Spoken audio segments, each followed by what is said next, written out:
Halo, perkenalkan nama saya Febri Marsyana Finistia. Saya dari kelas 1A. Di sini saya akan menjelaskan tentang hubungan imajinasi dan seni.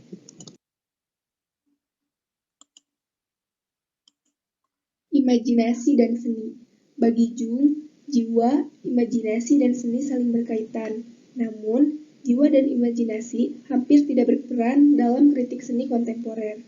Juga tidak dibahas dalam teks pameran, katalog, artikel majalah, dan buku tentang kritik seni, atau dalam pendidikan seni di perguruan tinggi.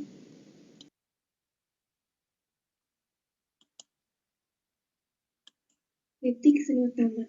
Seni arus utama saat ini berhasil mengecualikan diskusi tentang jiwa dan imajinasi. Dalam kaitannya dengan seni, dengan menggunakan pendekatan formalistik murni. Kritik arus utama beroperasi dengan dua strategi. Yang pertama adalah dengan mengandalkan karakter seni dan suatu objek tanpa penjelasan lebih lanjut. Objek seni kemudian dibahas dalam wacana lain yang mapan. Konsumerisme, globalisme, etnis, feminisme, budaya gay, postkolonialisme, identitas, ini adalah beberapa konteks di mana seni dievaluasi dalam kritik seni. Universitas memvalidasi mendekatkan ini di Departemen Teori Kritis, dan dalam kursus seni praktis dengan nama seperti praktek seni rupa kritis, yang tidak bisa dijelaskan dalam teori kritis adalah mengapa objek yang dimaksud adalah seni. Teori kritis tidak membahas apakah seni, secara umum, dapat dianggap sebagai sarana yang tepat untuk menyelidiki konteks sosial. Nah, di sini dijelaskan, tanpa kemampuan meyakinkan untuk mengklaim status mereka sebagai objek seni, tidak ada alasan mengapa keilmuan tentang objek tersebut tidak boleh diakomodasi secara eksklusif dalam lingkungan dan metodologi ilmu sosial, baik itu sosiologi, ekonomi, ekologi, atau studi gender.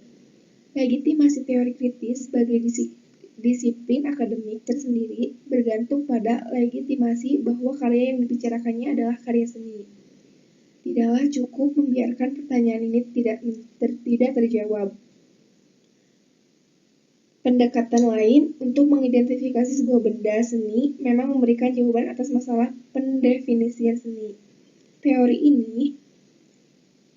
seni konseptual akhir 1960 mengatakan bahwa sesuatu adalah karya seni jika dan hanya memenuhi 3 kriteria. Pertama, harus membuat penonton bertanya apakah seni ini. Kedua, seniman harus menyatakannya sebagai karya seni. Dan ketiga, harus ditampilkan di ruang seni. Karya pertama yang diakui sebagai seni modern dengan pendekatan ini adalah Air Mancur Dakem dari tahun 1917. Dia tidak melakukan apapun pada objek itu sendiri. Namun, dia menyatakannya sebagai karya seni dengan mengirimkannya ke pameran seni. Dan hal itu tentu saja menantang semua orang untuk bertanya apakah seni itu? Seperti yang sudah dijelaskan dari slide sebelumnya, pendekatan lain untuk mengidentifikasi sebuah benda seni memang memberikan jawaban atas masalah pendefinisian. Dan karya seni memenuhi 3 kriteria. Pertama, harus membuat penonton bertanya, apakah seni ini? Kedua, seniman harus menyatakannya sebagai karya seni. Dan ketiga, harus ditampilkan di ruang seni. Karya pertama yang diakui sebagai seni modern dengan pendekatan ini adalah Air Mancur Dakem dari tahun 1917.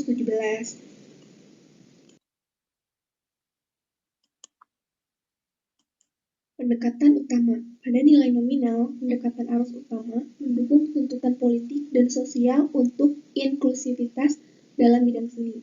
Batasan antara seni rendah dan seni tinggi, antara media tradisional dan media baru, antara media sama sekali, antara seni dan kriya, dan lain-lain dapat diuraikan. Namun, apa yang tampaknya inklusif dengan cara ini menunjukkan dirinya tidak termasuk dalam hal lain.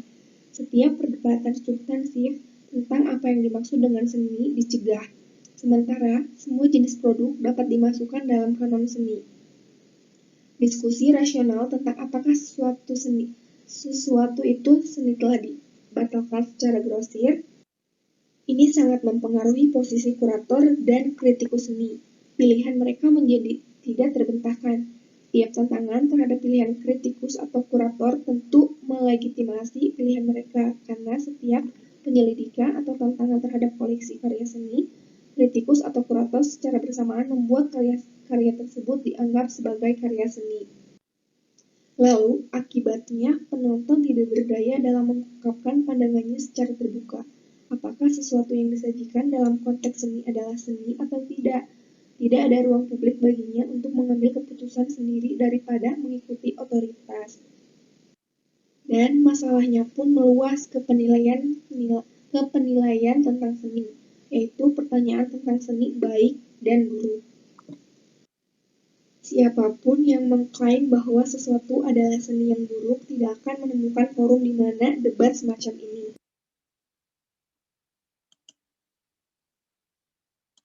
Masyarakat postmodern telah kehilangan keyakinan bahwa sistem nilai yang dapat dianut oleh setiap orang dapat ditemukan, dan kebanyakan orang berasumsi bahwa sistem nilai bersama seperti itu harus dibangun untuk membuat keterlibatan yang rasional dan substantif dengan seni menjadi bermakna.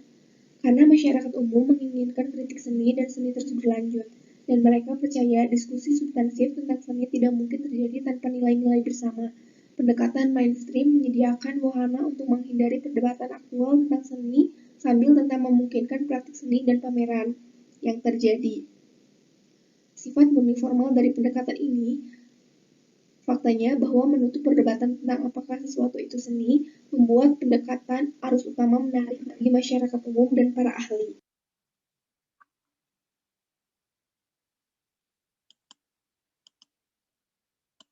Jung dan pendekatan utamanya. Jung sangat ingin membedakan karya psikologisnya pada seni dari karya ahli kecantikan. Baginya, psikolog membahas psikologi karya seni dan seniman atau isi psikis ekspresi visual secara umum.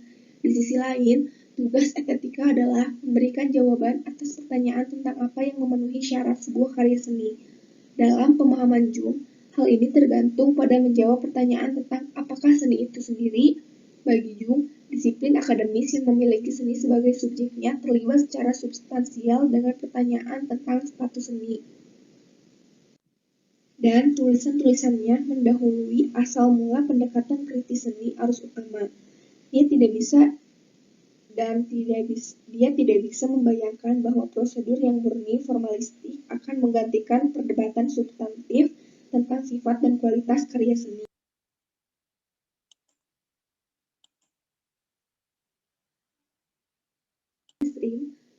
Yaitu apa yang dianggap sebagai keuntungan dari penolakan arus utama untuk membahas hakikat seni sebenarnya adalah masalahnya pendekatan arus utama mencegah diskusi substantif tentang apakah sesuatu itu seni dan kualitasnya. Lalu di sini penonton yang menekankan nilai respon emosional, mereka merasa terasing dari debat kritis seni resmi dan masyarakat yang mendukungnya. Pendekatan mereka terhadap seni dan mungkin juga rasa diri mereka dirusak oleh kritik seni arus utama yang tidak mengakomodasi jenis respon dan minat mereka terhadap seni. Pada tingkat akademis, tidak ada perdebatan tentang tanggapan individu yang berbeda terhadap karya seni. Tidak ada perdebatan yang dapat terjadi antara pendekatan teoritis yang berbeda untuk menetapkan status seni.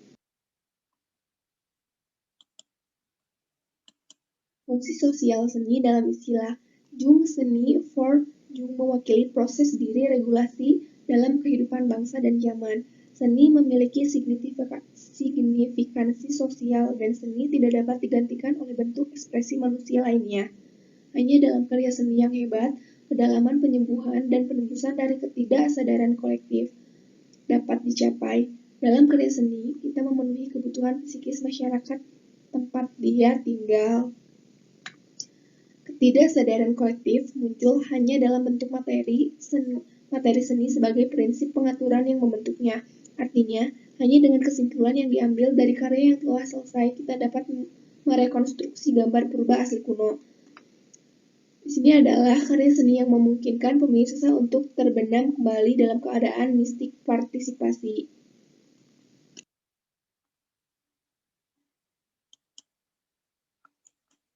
Estetika. Kontribusi paling signifikan untuk estetika diberikan oleh filsuf Jerman Immanuel Kant. Dalam kritik ketiganya, Kritik Kekuatan Penghakiman, pada tahun 2001, ia menjelaskan secara mendetail untuk membedakan respon estetik dan dari respon perasaan lain yang dimiliki manusia dan berusaha untuk menunjukkan bahwa perasaan ini unik jika dihubungkan dengan akal. Penilaian estetika berbeda dari penilaian rasional pengetahuan. Bagikan, penilaian estetika merupakan jenis penilaian ketiga yang bukan merupakan pernyataan pengetahuan atau ekspresi preferensi pribadi murni. Penilaian estetika didasarkan pada nalar dan hal ini memang memberikan hak kepada kita untuk menuntut persetujuan semua orang, namun tanpa kita memiliki kekuatan untuk memasakkan persetujuan itu dengan cara pembuktian. Namun, penilaian estetika membenarkan perdebatan rasional tentang apakah sesuatu itu sebuah karya seni. Berdasarkan respon perasaan, kita dapat menunjukkan bahwa debat semacam itu perlu untuk memenuhi kemampuan dan kebutuhan manusia. Pemikiran Kant tentang penilaian estetika melengkapi karya seni Jung sendiri. Karya Kant tentang penilaian estetika mendukung pemikiran Jung dalam pengertian yang lebih umum yang menunjukkan bahwa bentuk pemikiran tertentu dapat dianggap rasional di luar batasan sempit rasionalitas ilmiah.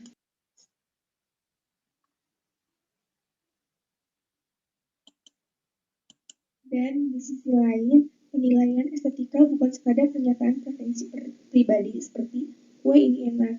Tak seorang pun mengharapkan orang lain setuju dengan pernyataan preferensi subjektif belaka. Jika saya menyukai kue ini, misalnya saya sangat sadar bahwa orang lain mungkin tidak menyukainya. Dan saya tidak tertarik untuk meyakinkan mereka bahwa jika mereka berusaha cukup keras, mereka akan menyadari bahwa mereka juga menyukai kue ini.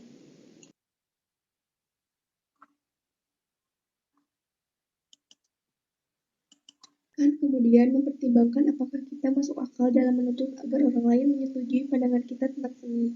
Karena pada kenyataannya banyak yang tidak akan setuju dan karena kita kekurangan bukti objektif yang akan memaksa orang lain untuk setuju dengan kita. Contohnya seperti yang tadi, kue ini enak. Kan menyimpulkan bahwa pernyataan ini adalah seni berasal dari perasaan senang yang saya peroleh dari interaksi tertentu, dari kemampuan rasional saya tentang imajinasi dan pemahaman. Harus ditekankan bahwa istilahkan imajinasi adalah istilah teknis. Imajinasi sendiri adalah kemampuan rasional yang memungkinkan kita untuk mensistensis manifold yang diberikan dalam persepsi indrawi menjadi sebuah representasi. Dalam penilaian estetika kami tidak memproses representasi menjadi sebuah konsep, melainkan imajinasi masuk ke dalam permainan bebas yang harmonis. Objek yang merangsang interaksi antara imajinasi dan pemahaman ini akan disebut seni oleh orang yang dirangsang. Dengan cara ini, kan menunjukkan itu dan bagaimana penilaian estetika muncul dari kemampuan rasional kita.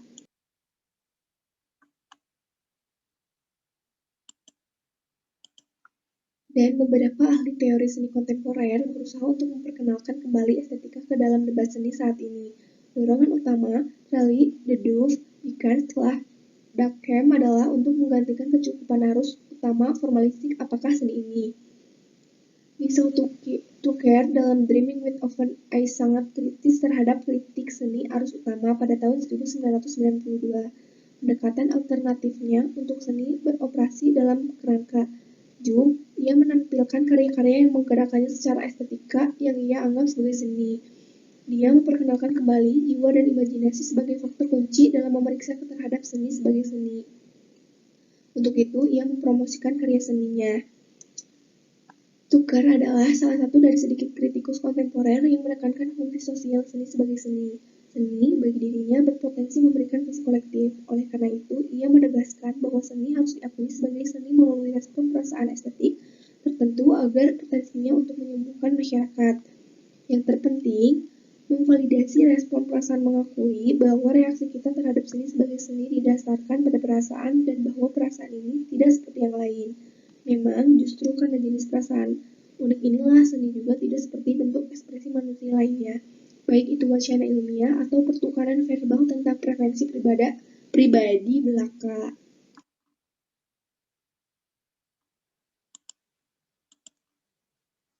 Ini adalah beberapa gambar hubungan imajinasi dan seni. Contohnya dua orang yang sedang mendaki pohon dan seseorang yang sedang minum kopi, lalu petani-petani yang sedang bekerja di sawah.